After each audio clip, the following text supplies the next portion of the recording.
He returned home seeking peace, but found a silence that screamed. His mother, once strong, now asked for bread with shame in her eyes and a plate in her hands. The truth, hidden among lies and forged papers, revealed a betrayal within his own home. And amid the pain, he chose forgiveness, not for the past, but so as not to be its prisoner. The iron gate creaked with a melancholic sound as Raphael pushed open the entrance to the house where he had grown up. The Belgravia neighborhood in London looked exactly as he remembered it, with its leafy trees and quiet streets that contrasted with the bustle of the metropolis. He had left 6 months earlier for Miami, negotiating a multi-million-pound expansion for his technology company. All that time, he had imagined his return as a moment of peace, of reunion with his roots, of embracing his mother Eleanor and smelling again the cornbread cake she always prepared on Sundays. But the scene he found that October afternoon froze his heart in a way he could never have imagined. There, on the sidewalk in front of the neighbor's house, was Eleanor. His mother, that strong woman who had raised him and his sister alone after his father's passing, was huddled, diminished, holding an aluminum plate with trembling hands. Her grey hair, always so neatly arranged, was disheveled and lifeless. The simple dress she wore seemed too big for her body, as if she had shrunk in recent months. Mrs. Iris, their long-time neighbor, handed a piece of still warm bread to Eleanor, who thanked her in a voice so low that Raphael could barely hear it from where he stood, on the corner, holding his imported travel suitcase. His mother's eyes carried something he had never seen before on that familiar face: deep shame, an embarrassment that seemed to consume all her dignity. "It's just for today, Mrs. Iris, you know how it is," Eleanor said. Her voice choked, almost whispering each word, as if she feared someone else might hear that terrible confession. Raphael let his suitcase drop to the ground. The dull thud made both women look in his direction. Eleanor's face transformed completely, shifting from shame to panic, then to a desperate attempt to hide the plate behind her back. Like a child caught doing something wrong, Mrs. Iris merely lowered her eyes, clearly embarrassed to have been caught in that moment. "Mother, what's going on here?" Raphael's voice came out louder than he intended, laden with a mixture of confusion and indignation that he didn't yet fully comprehend. "Son, you're back. I didn't know." Eleanor tried to smile, but the expression was crooked, broken, like a cracked mirror that could no longer reflect a whole image. "I was just talking to Mrs. Iris about a recipe. You know how it is." But Raphael was no fool. He had grown up in that house, knew every corner, every person in that neighborhood. Mrs. Iris had never been close enough to his mother to exchange recipes on the sidewalk. And most importantly, never in all his life had he seen Eleanor ask anyone for anything. His mother had always been too proud for that, the type who would rather suffer in silence than expose her difficulties. "Let's go inside, Mother," he said, picking up his suitcase from the ground and walking toward the gate. Eleanor followed him, head bowed, still holding the plate with the bread as if it were a precious treasure she needed to protect. Upon entering the house, Raphael was hit by a wave of strangeness. Everything was impeccable. The floors gleamed, the furniture was organized, the sofa cushions perfectly aligned. The indoor garden fountain was on, producing that tranquil sound of running water that always calmed him as a child. The ornamental plants were watered, the pots clean. At first glance, it was as if nothing was wrong, as if the house was the setting for a normal, prosperous life. But then Raphael entered the kitchen, and the illusion completely shattered. The countertops were empty. The cupboards seemed too organized, as if no one had used them for a long time. He opened the refrigerator and found only a withered apple in one of the compartments, a half-empty tub of butter and a bottle of water. Nothing else.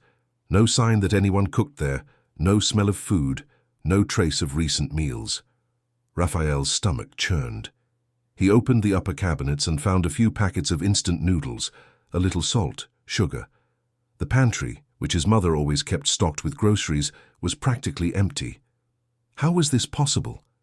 He sent money every month, generous transfers that should have been more than enough to maintain the house and care for his mother. In comfort. "Mother, where is all the food? What's going on here? Where's Vivian?" Vivian, his wife of 5 years, the woman he had fallen in love with at a business conference in Sydney, dazzled by her exuberant beauty and extroverted manner that contrasted so much with his more reserved personality. She had agreed to live with Eleanor while he travelled, promising to care for her mother-in-law as if she were her own mother. Raphael had trusted her completely, without questioning, without hesitation. "She went out, she should be back soon," Eleanor replied, averting her gaze, nervously fiddling with her hands. "You know how it is, son. She has many things to do, many obligations. And I have these days of confusion. Sometimes I forget to eat. It's nothing serious." "Confusion? What confusion, Mother? You've always been lucid, always had a better memory than mine." Eleanor just shook her head, as if she was too tired to argue. "Sit here, son. Let's talk calmly. You must be exhausted from the trip." But Raphael couldn't sit. Restlessness consumed him, a visceral feeling that something was deeply wrong in that house, a terrible truth hiding behind the clean, organized surfaces. He walked through the living room, observing every detail, looking for signs, clues as to what might be happening. That's when he heard the sound of a key in the door. Vivian entered, carrying several designer shopping bags, her hair perfectly brushed, her nails done, wearing a dress Raphael recognized as extremely expensive, from a famous designer's latest collection. She stopped when she saw him, her eyes wide with genuine surprise. "Raphael! Darling! You didn't tell me you were coming back today." She dropped the bags and ran to hug him, covering his face with kisses.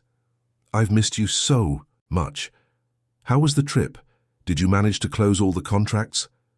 He didn't return the hug with the same enthusiasm, his body rigid, his eyes fixed on the shopping bags on the floor. "Vivian, what's going on here? Why was my mother asking the neighbor for food? Why is the refrigerator empty?" Vivian's face transformed into a mask of convincing concern. She sighed deeply, placing her hand on her chest as if about to reveal something painful.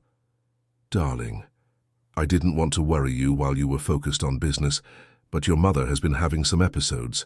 The doctor said it might be the start of something, memory problems, mental confusion. She refuses food, says she's not hungry, and I get desperate trying to make her eat. Just today I made a wonderful lunch, and she wouldn't even taste it." Raphael looked at Eleanor, who had lowered her head, her hands clasped in her lap. His mother wasn't denying Vivian's words, but she wasn't confirming them either. There was something in her silence that screamed louder than any words. "Is it true, Mother? Are you not eating?" "Son, Eleanor began, but Vivian interrupted her, quickly. "See, she can't even answer properly. She gets confused, mixes things up. I've been doing my best, darling, but it's very difficult to take care of her alone. She needs professional help. Maybe it's time to think about a specialized clinic where they can take better care of her." Raphael felt his blood run cold. A clinic. His mother in a clinic. No, that didn't make sense.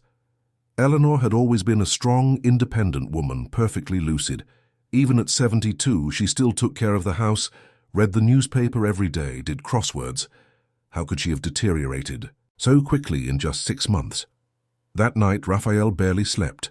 Lying in the room that had been his during adolescence, he stared at the ceiling as the clock hands advanced with torturous slowness. Every detail of the day replayed in his mind like scenes from a disturbing film. The image of Eleanor asking for bread, the empty refrigerator, Vivian's designer bags, his mother's embarrassed silence. None of it fit. At 5 in the morning, he gave up trying to sleep. He went downstairs silently and went to the kitchen. He wanted to make coffee, do something normal, try to organize the thoughts chaotically swirling in his head. But when he turned on the light, he found his mother already sitting at the table, still in the same dress from the day before, her eyes red and swollen from having spent the night awake. "Mother, didn't you sleep?" Eleanor looked at him with an expression that broke his heart. It was the look of someone carrying an immense weight, a secret so great it threatened to suffocate her. "Son, I need to tell you something, but you have to promise you won't make a scene, promise you'll be calm." Raphael pulled up a chair and sat beside her, holding her cold hands. "You can tell me, Mother, I promise I'll listen." But before Eleanor could begin, they heard footsteps on the stairs. Vivian appeared in the kitchen, already dressed, made up, despite the absurdly early hour. "Good morning, family. What an exciting early morning is this?" She smiled, but Raphael noticed that the smile didn't reach her eyes. "Mrs. Eleanor, you should be resting. The doctor said sleep is important for your condition." "What condition exactly, Vivian? Which doctor? I want to see the reports. I want to talk to—" "This professional," Raphael said, keeping his tone controlled but firm. Vivian seemed momentarily destabilized, but recovered quickly. "Of course, darling. I have everything saved. It's Dr. Henry Taylor, an excellent geriatrician who practices in Kensington. He examined your mother a few weeks ago and recommended follow-up. I can give you his contact." Raphael mentally noted the name. Something about the whole situation didn't smell right, and he was determined to find out what it was. He spent the rest of the day observing, paying attention to details, to small gestures, to unspoken words. He noticed how Vivian controlled Eleanor's every move, how she suggested she go rest whenever mother and son tried to talk alone, how she changed the subject whenever Raphael asked about the household finances. That afternoon, while Vivian went out for what she called a charity group meeting, Raphael finally managed to be alone with Eleanor. They sat in the garden away from potential eavesdroppers. "Now tell me, Mother, without fear, without secrets, what's going on here?" Eleanor took a deep breath, tears beginning to stream down her wrinkled face. "Son, I didn't want to worry you. You were so far away doing important things, building your future. I didn't want to bother you with an old woman's problems." "You're not old, Mother, and I need to know the truth." And then, as if a dam had broken, the words began to pour out. Eleanor recounted the first months after Raphael's departure, when Vivian still maintained appearances, still prepared meals, still pretended to care. But gradually, things changed. Meals became scarcer, cupboards emptier. Vivian began to say that Eleanor ate too much, that she needed to diet, that the doctor had recommended intermittent fasting. Then came the prohibitions. Eleanor could no longer use the phone unsupervised, could not answer the door, could not leave the house without notice. Vivian said it was to protect her, that she might get lost, have an episode, forget where she lived. Little by little, Eleanor found herself a prisoner in her own home, isolated from the world, surviving on crumbs while watching Vivian spend money on clothes, shoes, expensive dinners with friends. "But there's more, son. There are things I discovered, things you need to know about her," Eleanor said, her voice trembling. Raphael felt his stomach churn. "What things, Mother?" Before she could answer, they heard the gate open. Vivian had returned early. Eleanor squeezed her son's hand tightly. "Later, son, I'll tell you everything later, but please be careful. She's not who you think she is." The following days were filled with a silent, suffocating tension. Raphael began his own investigations. He called Dr. Henry Taylor and discovered that the doctor had never treated Eleanor, had never even heard of her. The clinic confirmed there was no record under the patient's name. Vivian's first lie had been exposed. Determined to understand the full extent of the situation, Raphael sought out an old childhood friend, Martin Avery, who was now a lawyer specializing in family law. They met in a discreet cafe in central London, away from prying eyes. "Raphael, mate, this is very serious. If half of what you're telling me is true, we're talking about elder abuse, embezzlement, possibly even forgery of documents," Martin said, making notes in a notebook. "We need concrete evidence. Witnesses, documents, records. Do you have access to the bank accounts?" Raphael shook his head negatively. "Vivian always handled the household finances while I was away. I sent the money and trusted she was using it to take care of everything, especially my mother.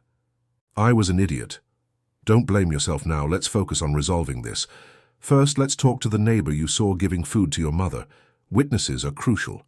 Then, we'll need to check the accounts, see where the money went. And Raphael, there's one more thing you need to know." "What?" Martin hesitated, choosing his words carefully. "I did a preliminary search on your wife. Did you know she was married before, and that the previous marriage ended with accusations very similar to what you're describing now? Neglect of the mother-in-law, diversion of money. She got away with it. because there wasn't enough evidence, but the pattern is eerily similar. Raphael felt as if the ground had disappeared beneath his feet. How did he not know any of this? How had he been so blind? Martin continued, showing some documents he had managed to gather.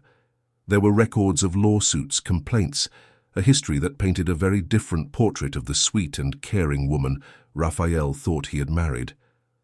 That afternoon, Raphael returned home determined to confront Vivian, but Martin held him by the arm. "Calm down, we can't alert her yet. If she realizes we've found out, she might destroy evidence, invent new lies. We need to be strategic. First, let's gather everything we need, then we confront her." The strategy began with Mrs. Iris, the neighbor.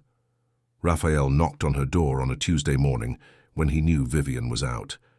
The woman received him with an expression of relief, as if she had been waiting for that moment for a long time. "Mrs. Iris, I need you to tell me everything. Everything you saw, everything you know. My mother is in danger, and I need help to protect her." And then, sitting in the neighbor's simple but cozy living room, Raphael heard a story that made his blood boil. Mrs. Iris recounted that for at least 3 months, Eleanor had been secretly asking for food, always when Vivian went out. She told of the times she heard screams coming from the house, how Vivian had confronted her and forbidden her from helping, saying that Eleanor was senile and that any interference would be considered meddling. She also told a bizarre story that Vivian had spread around the neighborhood. The story Mrs. Iris told left Raphael stunned. According to the neighbor, Vivian had spread throughout the entire neighborhood that Raphael had abandoned her, that he had left for the United States and had never contacted her again. She presented herself as a heroic and dedicated wife, caring for her difficult mother-in-law alone while raising the couple's child without any help from her absent husband. "Child? What child, Mrs. Iris? I've never had children." Raphael felt his voice falter, confusion taking over his thoughts. Mrs. Iris seemed equally surprised.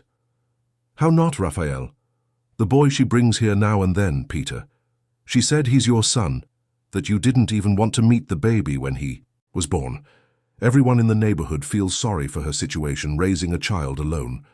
Raphael ran his hands over his face, trying to process that absurd information. Peter. He knew a Peter, yes, but he wasn't his son. He was Vivian's nephew, the son of a sister who lived in the countryside. The child was about 8 years old now, and Raphael had only seen him a few times during their years of marriage.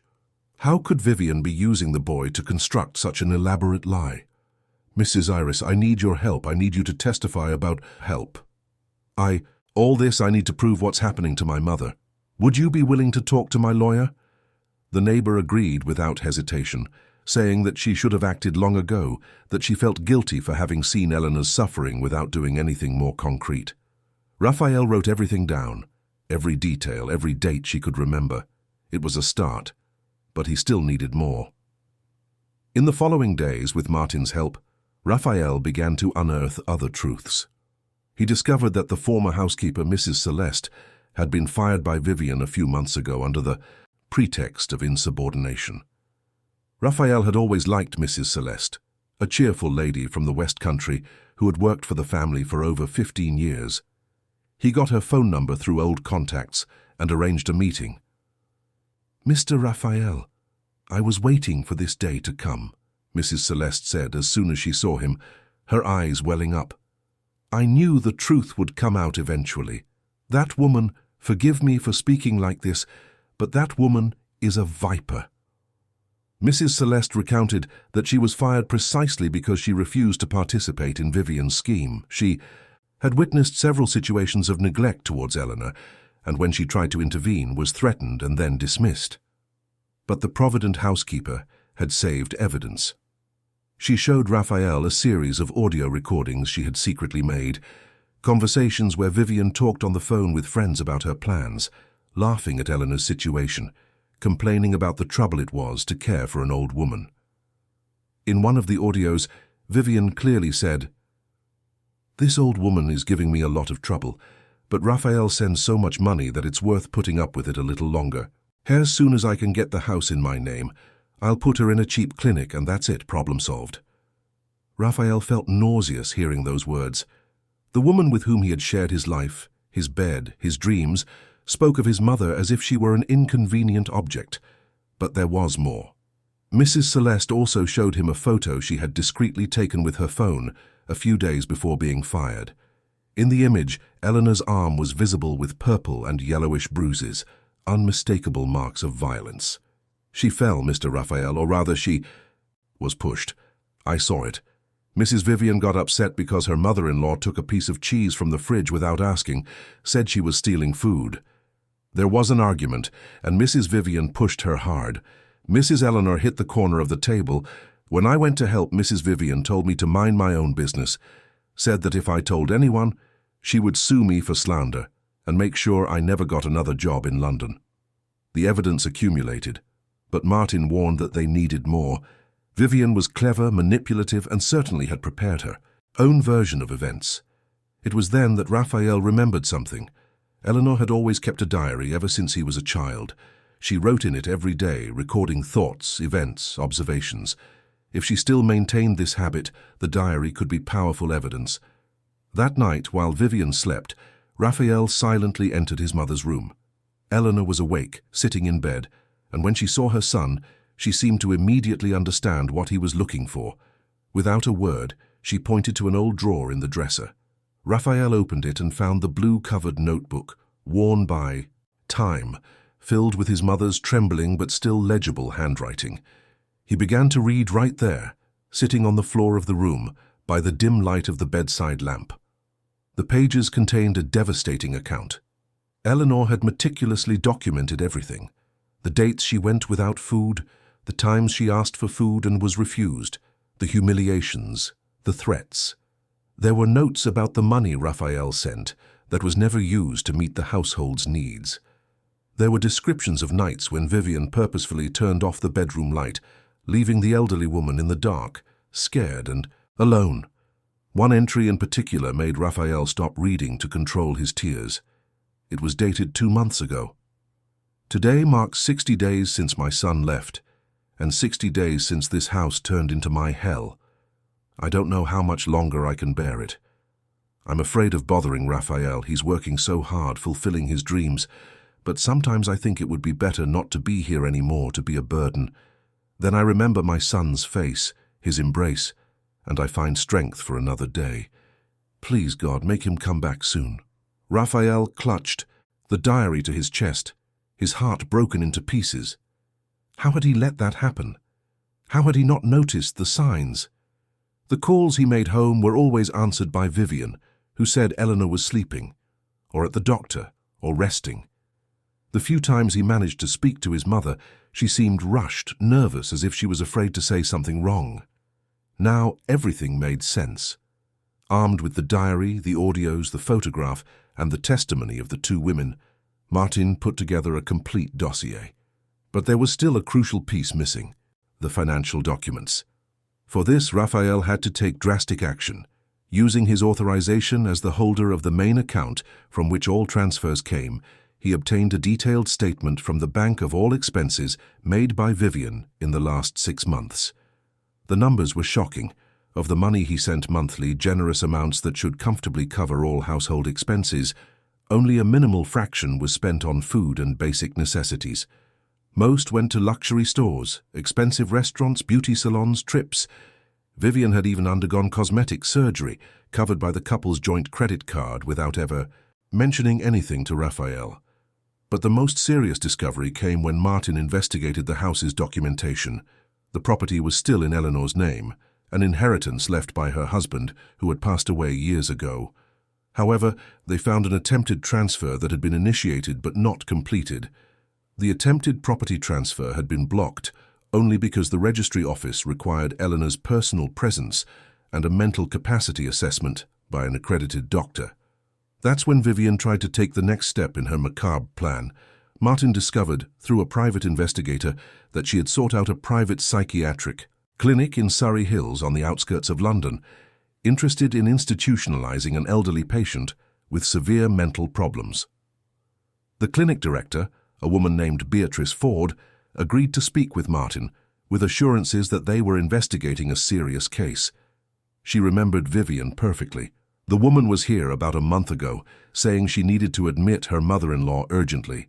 She even brought a medical report attesting to advanced dementia and dangerousness. She asked us to prepare a bed and not allow the patient to have contact with the outside, claiming she became agitated with visitors. Martin asked for a copy of the report Vivian had presented. The document bore the signature of a certain Dr. Robert Mason, with a medical license number and everything. But when Martin investigated the doctor, he discovered something extraordinary. Dr. Robert Mason did exist, but he had been retired for 3 years and was living in Portugal with his family. Someone had forged his signature and used his details to create a fraudulent document. This is forgery of public documents, Raphael. It's a serious crime. With this, we can not only separate you from her, but she can face criminal charges, Martin explained, his eyes gleaming with the prospect of justice. But Raphael wanted more. He wanted to understand why Vivian had done all that, wanted to know if there was anything else they hadn't yet discovered. The answer came from an unexpected place. One afternoon, while Vivian was at what she said was a Pilates session, Raphael rummaged through her belongings. At the back of the closet, inside an expensive shoebox, he found a brown envelope full of documents. There were copies of Raphael's father's will, the late Anthony Charles, which left the house and a considerable sum in investments to Eleanor, with the proviso that after her passing, everything would automatically go to Raphael. There were also Vivian's handwritten notes, calculations, values, detailed plans. She had researched inheritances, how to contest wills, how to obtain guardianship for the elderly. In one of the papers, Raphael found something that made his stomach churn. It was a draft of a petition for Eleanor's guardianship, already prepared, only needing to be filed. In the document, Vivian presented herself as a devoted daughter-in-law, claiming that her mother-in-law posed a danger to herself and others, that she needed to be incapacitated for her own good. With the guardianship, Vivian could assume full control over Eleanor's assets. But there was more. At the bottom of the box, Raphael found photographs. They were photos of Vivian with a man he didn't know, embracing in clearly romantic situations. The photos were recent, some taken during the months Raphael was traveling. On the back of one, there was a note. "To my love Julian, soon we will be free to live our life together." Julian.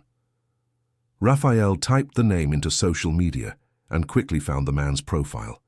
Julian Barnes, businessman, owner of a chain of restaurants. From the public photos, it was evident that he and Vivian had a relationship. There were check-ins at expensive places, affectionate comments, a whole life being lived in the shadows, while Raphael worked far away thinking he had a solid marriage. The romantic betrayal hurt, but it hurt less than imagining his mother suffering. Raphael photographed all the documents and handed everything to Martin. The lawyer was impressed by the depth of the scheme. "This is more complex than we imagined. She wasn't just neglecting your mother and embezzling money. She was preparing a complete scam. Institutionalizing your mother, taking guardianship, selling the house, keeping the money, and probably filing for divorce claiming abandonment. It's calculated, cold, premeditated." The time for confrontation had come, but Martin suggested a different strategy. "Let's do this legally, through the appropriate channels. I'll file for a contested divorce on your behalf, requesting immediate division of assets and protective measures for your mother. We'll attach all the evidence we've gathered. Additionally, I'll notify the Crown Prosecution Service about the elder abuse and the forgeries. She won't have anywhere to run." But before the legal process began, something unexpected happened. On a rainy November afternoon, Raphael was at home, with Eleanor, when the doorbell rang. It was a young man, no more than 25, holding an envelope. He said he was a delivery driver for an app and needed to speak urgently with the homeowner. "Young man, I didn't order any delivery," Raphael said, suspicious. The delivery driver looked around nervously and lowered his voice. "I know, sir, but there's something you need to know. I've been making deliveries here for months. Your wife, she asked me to lie several times." "Lie how?" "She told me to tell the neighbors that I brought food every day, that the house was well stocked. She paid me extra to say that to anyone who asked. But I never brought much, sir, sometimes 1 or 2 items, but nothing that would properly feed a house. And there's more, she asked me to record a video saying that the lady here," he pointed to Eleanor, who was sitting in the living room, "was aggressive with me, that she had tried to hit me. I recorded it because she paid well, but then I felt guilty. This isn't right." Raphael felt rage rise like lava. "Why are you telling me this now?" "Because I saw the lady asking for bread the other day. My grandmother did that when my uncle stole her pension. I know what it's like. I'm not going to be an accomplice to something like this. I brought a copy of the video she asked me to record before she told me to delete it. I thought you needed to see it." The delivery driver handed over a USB drive and quickly left, as if fearing to be seen there. Raphael put the USB drive into the computer and watched the video. It was exactly as the young man had described. Vivian had instructed him step by step on what to say, how to act, creating a false narrative that Eleanor was aggressive and dangerous. Vivian's own voice was even captured in the background, directing the staging. This was the final missing piece. With that video, any attempt by Vivian to reverse the situation or claim she was a victim would fall apart. Martin was euphoric when he saw the material. "Raphael, this is gold. With all this evidence, there's no way she can defend herself. We'll file the lawsuits tomorrow." The night before the legal proceedings began, Raphael barely slept a wink. He kept thinking about how he had gotten there, about all the choices he had made, about the signs he had ignored. Vivian had always been a little distant from Eleanor, but he attributed that to personality differences. He never imagined that behind the facade of a modern, independent wife, there was a person capable of such calculated cruelty. The morning Vivian was officially notified about the divorce action, and the complaints began with a deceptive calm. She had left early, as usual, for one of her supposed social activities. When she returned around noon, she found Raphael and Martin sitting in the living room with a pile of documents on the coffee table. Her face went through a series of expressions in a matter of seconds: confusion, surprise, and then an attempt to smile. "Darling, what's going on? Who is this gentleman?" "Martin Avery, lawyer. Mrs. Vivian, I have come to officially notify you about a contested divorce action filed by my client, Raphael Tavares, as well as to inform you about complaints that have been forwarded to the Crown Prosecution Service regarding elder abuse, aggravated embezzlement, and forgery of documents." Vivian turned pale. For a moment, it seemed her legs would give way. She held onto the door frame, her eyes wide. "What? This is absurd. Raphael, what are you doing? After everything I've done for you? For this family?" "After everything you've done?" Raphael stood up, his voice more controlled than he imagined he was capable of at that moment. "You let my mother starve, Vivian. You mistreated her, humiliated her, pushed her. You embezzled money, invented a child that doesn't exist, forged medical documents. You prepared a scheme to institutionalize my mother and steal our inheritance. This is madness. I took care of her. I tried my best, but she's difficult, she doesn't eat, she's stubborn."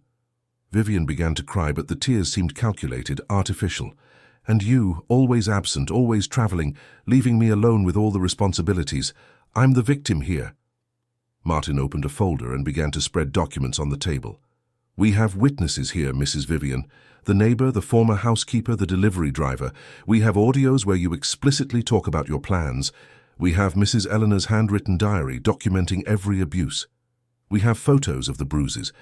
We have the false report you presented at the clinic. We have bank statements showing the diversion of funds. And we have evidence of your extramarital relationship with Mr. Julian Barnes." The mention of Julian made Vivian freeze.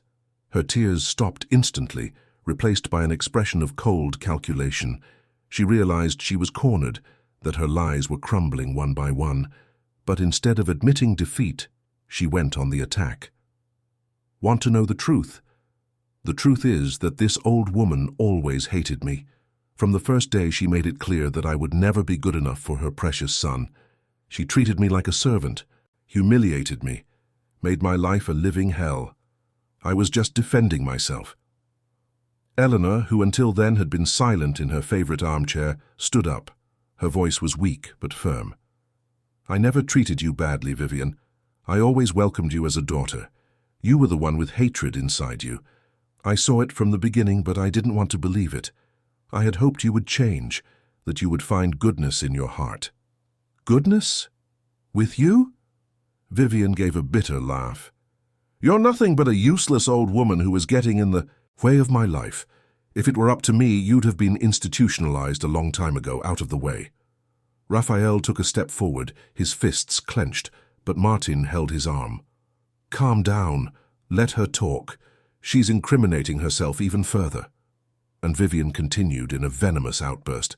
"Everyone thinks I'm the villain, but you don't know what it's like to live in the shadow of a possessive mother-in-law, of a husband who puts his mother above his wife. I deserved more. I deserved the house, the money, the good life, and yes, Julian gives me what you never did, Raphael: attention, affection, value." "So it's true, you're with him," Raphael said, more as a statement than a question. "I am, and he's worth 10 of you. The difference is that with him, I don't have to share anything with a boring old woman." Vivian picked up her bag as if to leave, but Martin interrupted her. "You're not going anywhere for now. The authorities have already been notified. There's an order to freeze joint bank accounts and a restraining order requiring you to stay at least 500 yards away from Mrs. Eleanor. Additionally, there's her search and seizure warrant for documents that may be in your possession." "You can't do this. I have rights." "You did, but you gave them up when you chose the path you chose." Martin handed her a sealed envelope. "Here are all the formal notifications. I suggest you hire a lawyer because you'll need one." Vivian stormed out, slamming the door shut. But her fury didn't last long. In the following days, she tried to reverse the situation, hired an expensive lawyer, and prepared a counterclaim. She alleged that she was the victim, that Raphael and Eleanor had conspired against her, that her mother-in-law had assaulted her first, that everything was just a smear campaign orchestrated by a man who wanted to get rid of her to be with a mistress. Her strategy was clear: sow doubt, create an alternative narrative, sway public opinion and the legal system in her favor. She gave tearful interviews to sensationalist news websites, presenting herself as a devoted wife who had been betrayed and slandered. She even tried to mobilize women's support groups, saying she was a victim of psychological abuse and family conspiracy. For a few weeks, the strategy almost worked. There were people who believed her version, who questioned the evidence presented by Raphael. Vivian's lawyer was aggressive, trying to discredit every witness, alleging that Eleanor's diary could have been forged, that the audios were taken out of context, that the photos of the bruises could have other explanations. But then came the trial. The hearing was scheduled for a cold December morning at the Central London Civil and Family Court. Raphael entered the room accompanied by Martin and Eleanor, who seemed fragile but determined. On the other side, Vivian was impeccable, soberly dressed, trying to convey an image of seriousness and suffering. The judge, Judge Frederick Allen, a man in his 60s with a reputation for being rigorous but fair, first listened to Martin's argument. The lawyer methodically presented each piece of evidence, building a coherent and devastating narrative. He called Mrs. Iris to the witness stand, who recounted in detail what she had witnessed. The neighbor became emotional, describing Eleanor's state when she asked for food, the shame etched on the face of that dignified woman reduced to such a situation. Then it was Mrs. Celeste, the former housekeeper's turn. She brought not only the audios, but also a notebook, where she had recorded dates and events during her time working in the house. Vivian's lawyer tried to discredit her, suggesting she was a resentful employee for having been fired. But Mrs. Celeste remained firm, answering each question with clarity and conviction. The decisive moment of the trial came when Martin presented the video recorded by the delivery driver. The room fell into absolute silence as everyone watched the scene of Vivian instructing the young man on how to lie, how to create a false narrative of aggression on Eleanor's part. Vivian's own voice echoed in the courtroom, cold and calculating, destroying any image of a victim she tried to build. When the video ended, the judge looked directly at Vivian, who had visibly paled. "Madam, would you like to comment on this evidence?" Vivian's lawyer asked for a moment to consult his client. There was a whispered, tense conversation between them. Then he stood up and said, "Your Honor, my client claims she was coerced into making that video, that she was under emotional pressure, and didn't know what she was doing. The judge raised an eyebrow. Coerced? By whom exactly? By financial pressures, Your Honor. She was desperate, trying to protect her family from economic difficulties. But Martin was prepared for this defense. Your Honor, I would like to present the bank statements that show expenses exceeding £200,000 in 6 months, all on the defendant's personal luxury items. Financial difficulties do not seem to have been a problem for her. The judge examined the documents Martin presented, his face growing increasingly serious. There was a clear pattern. While the account designated for household expenses was barely used, Vivian's personal credit card showed exorbitant and constant expenditures. But the final blow was yet to come. On the last day of the trial, when everyone thought they had seen all possible evidence, Martin received a brown envelope with no sender. Inside it was a complete, meticulously organized dossier with documents he hadn't even been able to obtain, copies of conversations between Vivian and Julian Barnes, where they explicitly discussed plans to get rid of Eleanor and take her assets, copies of consultations Vivian had made with psychiatric clinics in different cities, not just Surrey Hills, comparing prices and conditions for involuntary commitment, and most shockingly, a draft power of attorney where Vivian tried to obtain legal powers over Eleanor, dated weeks before Raphael returned to the UK. Your Honor, we have just received this material from an anonymous source. I request permission to attach it to the case files, Martin said, still processing the magnitude of what he held. The judge authorized and personally examined each document. His face grew graver as he read. After long minutes of silence, he looked at Vivian and asked, "Do you have any explanation for these documents?" Vivian was shattered. Her entire facade of a victim had completely crumbled. She tried to speak, but the words wouldn't come out. Her lawyer, realizing there was no further defense possible, merely shook his head negatively. The judge then addressed the room. In light of the evidence presented, which includes multiple consistent testimonies, unequivocal material proof, and documents demonstrating premeditation and malice, I rule as follows. First, I decree the immediate division of assets between Rafael Tavares and Vivian Santos, without any right to asset division on the part of the defendant, who is proven to have acted in bad faith. Second, I order the immediate freezing of all accounts and cards in the defendant's name, pending a full accounting of the diverted funds. Third, I order the full reimbursement of the proven diverted funds, under penalty of asset seizure. Fourth, I maintain and reinforce the protective order in favor of Mrs. Eleanor Tavares. And fifth, I order the immediate forwarding of the case files to the Crown Prosecution Service for investigation of the conduct constituting the offences of forgery of public documents, elder abuse, and aggravated embezzlement. The room erupted in murmurs. Vivian collapsed in her chair, crying convulsively, but now they were genuine tears of defeat, not the calculated tears she had displayed before. Her lawyer still tried to ask for reconsideration, alleging excesses, but the judge was unyielding. The documents speak for themselves. This was one of the most calculated and cruel attempts at elder abuse I have ever seen in this court. The sentence stands.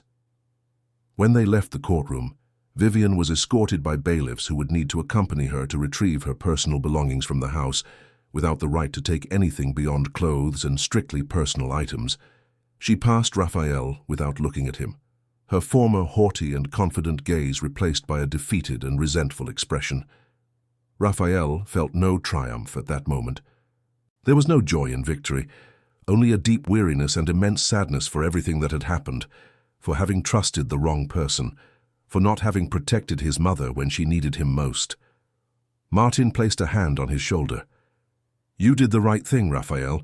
Justice was served." But Eleanor by his side held her son's hand tenderly. The same hand that had trembled when asking the neighbor for bread now squeezed his with surprising strength. She looked into her son's eyes and said, with the wisdom of one who had lived much and suffered even more, "The truth takes time, son, but it always arrives. Always." In the following days, the house became strangely silent. It was a different silence from the suffocating and oppressive silence that existed when Vivian was still there. It was a silence that calmed instead of oppressed, a silence that allowed one to think, breathe, exist without fear. Raphael hired a new housekeeper, Mrs. Mary, a kind lady recommended by Mrs. Celeste, who once again filled the house with the smells of real food. Eleanor began to recover. She gained weight, her face gradually lost that frightened expression, and regained some of the vivacity Raphael remembered from childhood. She returned to tending the garden plants, an activity she had always loved, and which Vivian had forbidden under the pretext that it was dangerous for someone her age to bend down and handle soil. Raphael also changed. He redirected his businesses to be able to work more from home, delegated responsibilities, hired trusted managers. He learned to make coffee the way his mother liked it, with that exact amount of sugar. He discovered that he knew how to tidy the house, cook simple meals, live without hiding behind endless meetings and constant travel. One morning he was watering the plants next to Eleanor when she commented, "You know, son, I don't blame you for anything that happened. You trusted, and trusting is not a flaw, it's a virtue. The problem was hers, that she betrayed that trust. But I should have noticed, Mother. I should have seen the signs." She shook her head gently, her eyes still carrying that wisdom that only suffering can teach. "No one can predict the malice hidden in another person's heart, Raphael. You love truly, and that is never wrong. What was wrong was what she chose to do with that love." Even with justice served, with Vivian removed and answering for her actions, there was something that still corroded Raphael from within, like a silent acid. It was hatred, a deep and visceral anger that consumed him on sleepless nights, when he mentally relived every discovery, every unmasked lie, every moment of suffering his mother had endured. Hatred for having been deceived, for having trusted blindly, for having allowed it to happen. For weeks, this feeling grew within him like a weed, poisoning even moments that should have been peaceful. He found himself imagining revenge, thinking of ways to make Vivian suffer even more, to completely destroy any chance she had of rebuilding her life.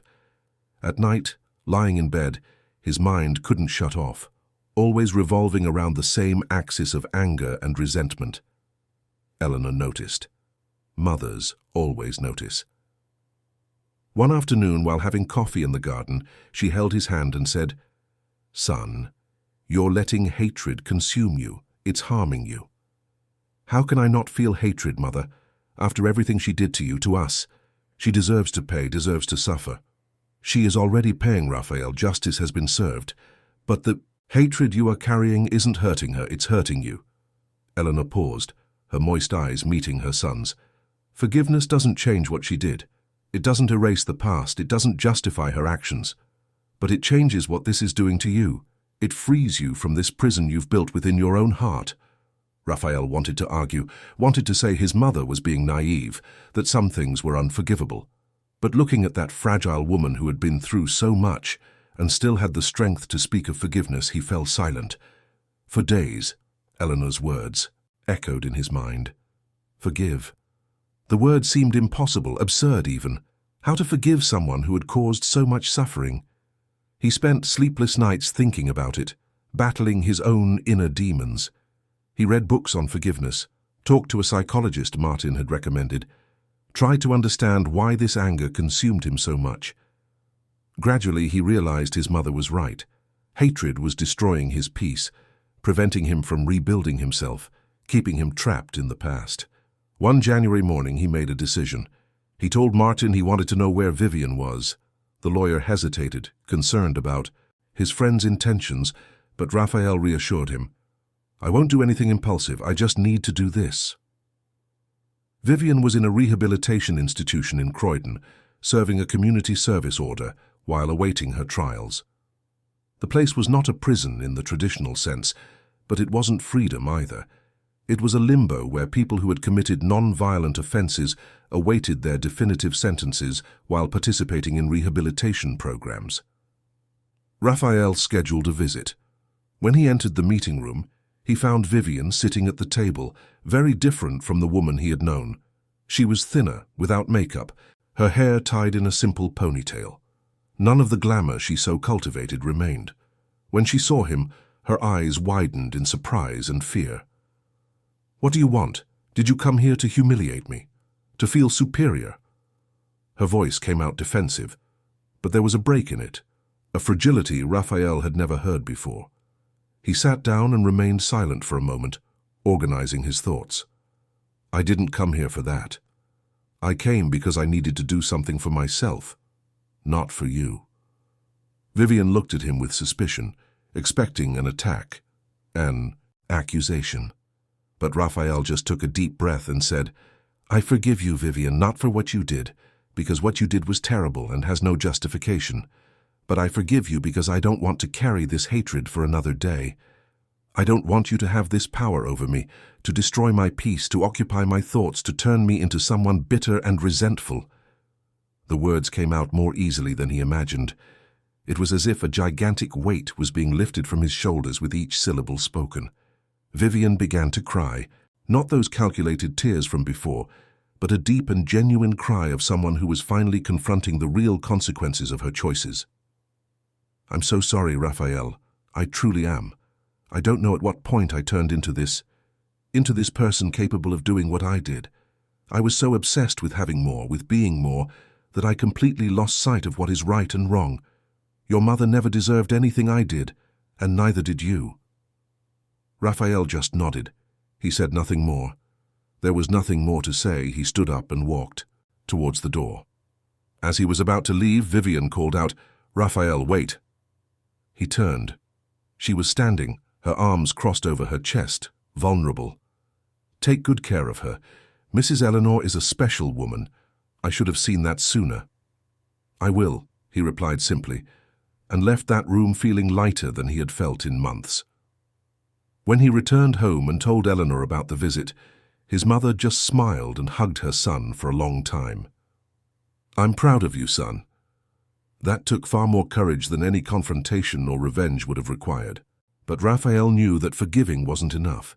He wanted to transform all that pain into something positive, something that could help other people. That's how the idea of the community center was born. He invested part of his resources in buying an old abandoned mansion in the Islington borough, completely renovated it, and transformed the place into a welcoming center for vulnerable elderly people. The center offered free meals, medical care, recreational activities, psychological support, and most importantly, companionship. A place where no elderly person would need to feel alone, abandoned, or worthless. Raphael named it Rose House in honor of Eleanor, whose middle name was Rosary, but whom everyone affectionately called Rose when she was young. The inauguration took place on a sunny March afternoon.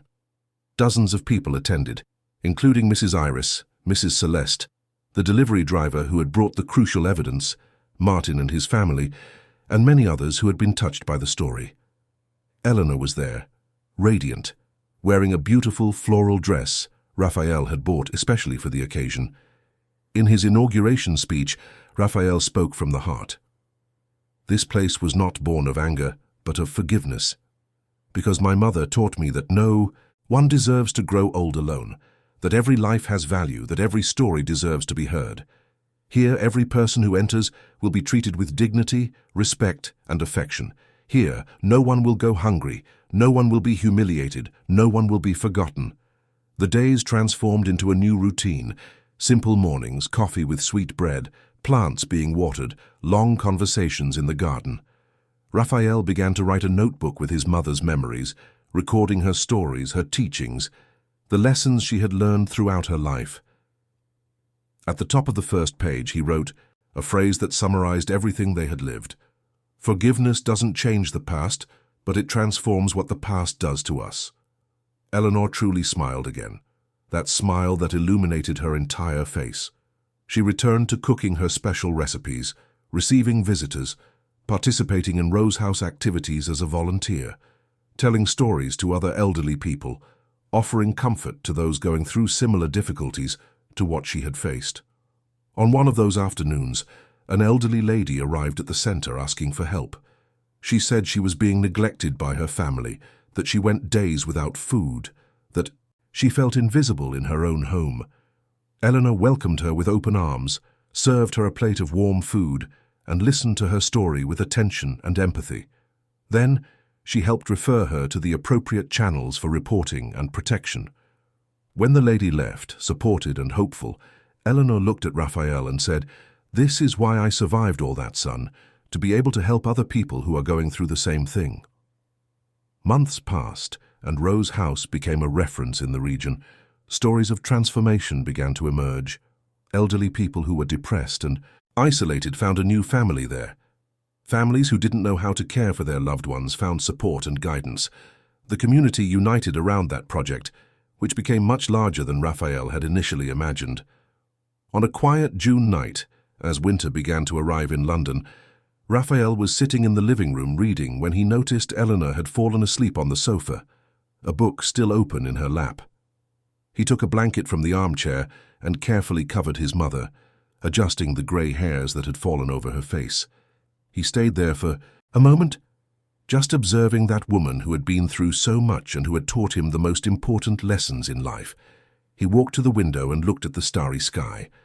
London, with all its lights, rarely allowed many stars to be seen, but that night some managed to shine through the light pollution. Raphael whispered to himself, but also to the universe, to the father who had passed away years ago, to all the forces that had guided him there. "Thank you for teaching me to be a son before being a man. Thank you for showing me that true strength lies in caring, in forgiving and starting anew." And so the silence of that house, which had once hidden pain, neglect and cruelty, once again meant peace. A silence filled with love, presence, genuine care. Raphael had learned that success was not measured only in closed contracts or bank account numbers, but in the ability to be present for those we love, to recognize when something is wrong, to have the courage to confront injustices, and to have the wisdom to forgive without forgetting. Eleanor woke up a few hours later, disoriented for a moment, but soon smiled when she saw her son sitting nearby reading peacefully. "How many hours did I sleep?" "A few. You need to rest, Mother." "I've rested my whole life. Now I want to live," she said, with that mischievous twinkle in her eyes that Raphael loved to see. "Tomorrow I'm going to Rose House again. Mrs. Margaret asked me to teach her that cornbread cake recipe." And Raphael smiled because he knew his mother was back, that they had won together, that love had triumphed over malice. Their story had not ended at that terrible moment when he saw his mother asking for bread. That had been just the beginning of a journey of rediscovery, healing and transformation. And now, for the first time in a long time, the future seemed promising, full of possibilities, and most importantly, full of peace. Dear listeners, we hope Raphael and Eleanor's story has deeply touched your hearts.